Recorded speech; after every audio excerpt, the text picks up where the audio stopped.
दीपक ज्ञान उत्कर्ष YouTube channel में आपका स्वागत है। इस चैनल पर नए हैं तो चैनल को सब्सक्राइब करें और नए वीडियो की नोटिफिकेशन के लिए इस बेल आइकन को दबाएं। प्यारे बच्चों, आज हम पढ़ेंगे class 10th subject Hindi chapter 7, जिसका नाम है परंपरा का मूल्यांकन। ये एक निबंध है जिनके लेखक हैं रामविलास शर्मा। तो चलिए इसको शुरू करते हैं। और यदि आप इसके पीछे का चैप्टर 1 से लेके चैप्टर 6 तक का वीडियो अगर आप नहीं देखे हैं तो इस वीडियो के डिस्क्रिप्शन में उसका लिंक है, आप जाके वहाँ से देख सकते हैं, है ना। तो चलिए इसको शुरू करता हूँ।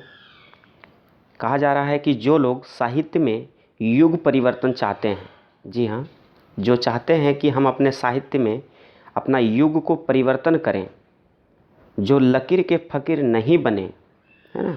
कुछ होते हैं ना लकीर के फ़कीर बन जाते हैं, तो जो लकीर के फ़कीर नहीं बने बल्कि रूढ़ियाँ मीन्स कोई भी प्रथा जो चलती हुई आ रही है ना, उसकी कोई लिखित नहीं होती है, सिर्फ मनगढ़ंत कुछ बातें होती है जिसके ऊपर लोग चलता है ना।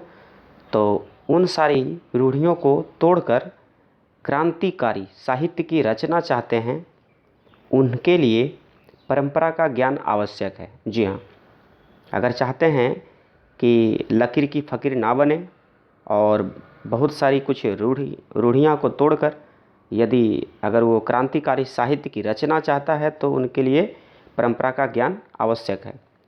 इससे प्रगतिशील आलोचना का विकास होता है। इससे प्रगतिशील आलोचना मीन्स कोई काम करे तो उसकी आलोचना होती है ना।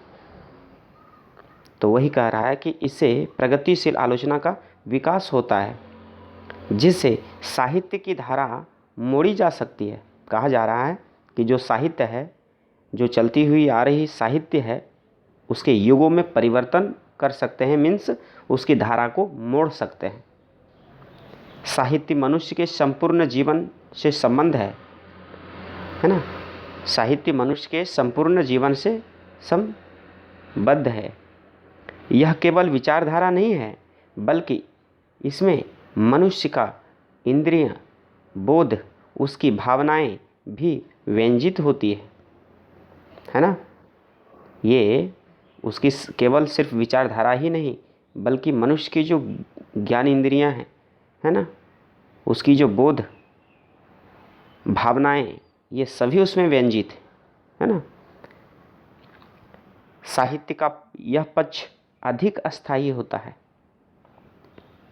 बहुजातीय राष्ट्र की हैसियत से संसार का कोई देश भारत का मुकाबला नहीं कर सकता, क्योंकि इसकी राष्ट्रीयता किसी दूसरी जाति पर राजनीतिक प्रमुख कायम करके नहीं, इतिहास और सांस्कृतिक सामंजस्य पर स्थापित हुई है।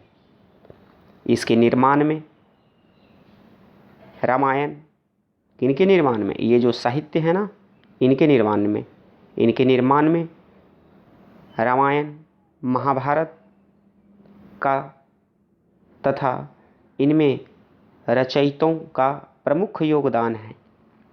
जो रामायण को रचा, महाभारत को रचा, कह रहा है उनकी महत्वपूर्ण योगदान है इस साहित्य को के युग को मोड़ने में, है ना। इसीलिए यहाँ की साहित्यिक परंपरा का मूल्यांकन बहुत महत्वपूर्ण है ना।